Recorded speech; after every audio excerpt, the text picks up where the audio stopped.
आज आपल्या प्रत्येकाकडे वेगवेगळे इलेक्ट्रॉनिक डिव्हाइसेस आहेत, ज्याच्याशिवाय आता आपलं जगणं कदाचित अशक्य होईल.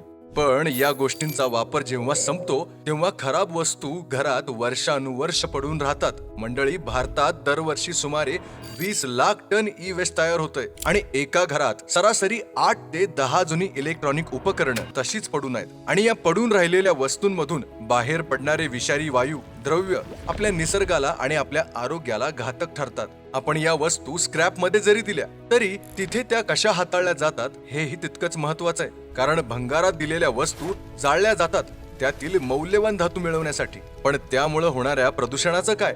म्हणून आपण जागरूक होऊया. घरातील ई वेस्ट कुठेही न फेकता, कुणाच्याही हातात न देता अधिकृत रिसायकलिंग सेंटरला देऊया. तुम्ही स्वीकारलेला एक बदल आपलं पर्यावरण नक्कीच वाचवेल. मित्रांनो, आता पाऊल उचला, कारण काही सामाजिक संस्थांनी मिळून महाराष्ट्र, गोवा व कर्नाटक राज्यातील काही शहरांमध्ये प्रजासत्ताक दिनानिमित्त ई यंत्रण हे ई कचरा जनजागृती व संकलन अभियान आयोजित केलं आहे.